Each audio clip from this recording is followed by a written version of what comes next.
What if I told you that all of these assets are not modeled, but rather created using AI? That's right. Everything you see here, from the table to the TV, couch, books, this plant, and other assets, were generated using a text prompt. And I'm gonna show you how you can do that too. So the way you can use this AI is by providing an image input. You can do so in one or two ways. First, and the most simple one, is to upload one from your computer. You can actually upload multiple images if you want to diffuse different objects together. And the second method is to use the integrated image generator to generate an image from a text prompt and then use that as an input to generate your model. One thing that caught my eye when using this tool is that it uses squads when generating geometry, which really sets it apart from the competition. The name of this service is Rodin AI, and today we're gonna talk about it and see what you can do with it.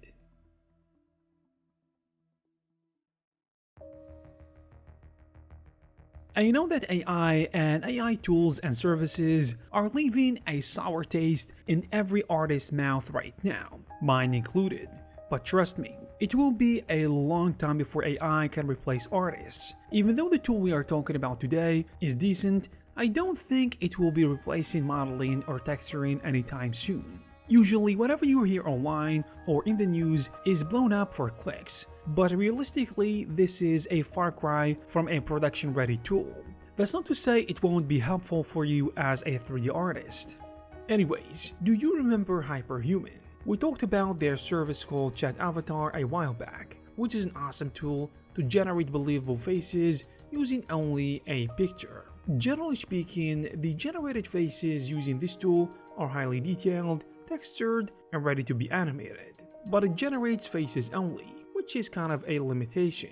Rodin, on the other hand, is their latest AI tool, similar to Triple AI, CSM, and many others. And this one is a generative model for creating high-quality 3D assets with a decent quality, because you're gonna see in a bit if this tool actually manages to produce good results. It is also important to note that this is still in beta testing, so things may change in the future. The first thing is, what most people are probably used to is image generation, like Midjourney, Stable Diffusion, and DALL-E. So, in a nutshell, you provide a prompt describing what you want, and then the AI, through various methods, will try to render the result to the best of its ability. The results will vary even on the same AI tool. Some of them generate stylized art better, others deal with realistic subjects and lighting better, and some are better with cartoony stuff, and so on and so forth. And I think this is common knowledge by now. Another AI type that has been creeping up lately is the 2D to 3D generative AI. What this one does is that it takes a 2D image as an input and turns it into a 3D model. There are many of them right now.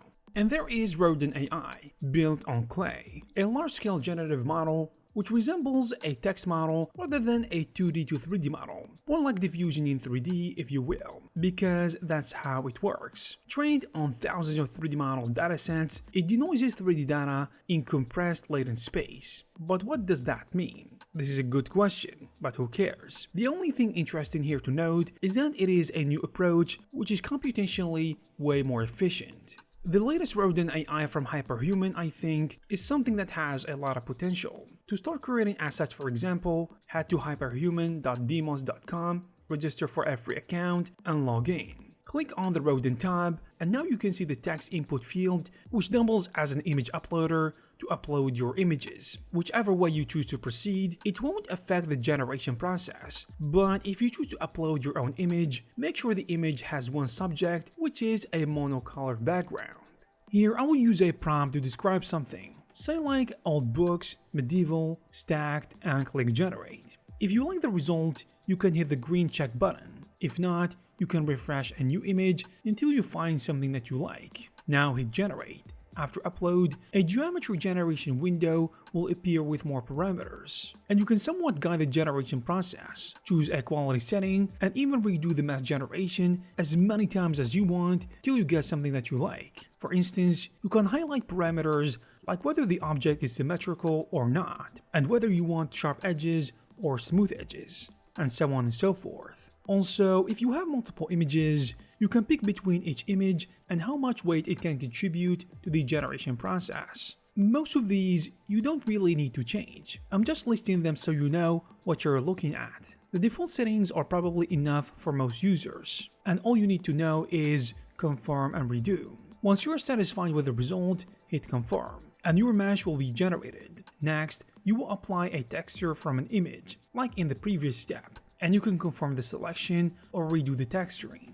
Once everything is set and done, you can pack your model by choosing only the base model, multiple LOD, or high poly version. You can also choose between multiple formats and texture quality of up to 4K. And that's it. This is a generation workflow. You can check some of the featured models generated using this tool, and it looks really promising. I think it would be very useful for people who are trying to create somewhat of a stylized style, or content that doesn't require super close-ups, or even animations for YouTube, like storytelling videos and so on. It can also be used for concepting and quick ideation. And the fact is, all these models are generated using quads instead of triangles is a big pro for me and a big step in AI development. So if you want to check those two and try it for yourself, you can click the link in the description down below. I hope you guys found this video useful and informative. If you did, please give it a thumbs up. Also, please subscribe to this channel. Thank you guys very much for watching, and I will see you in the next one.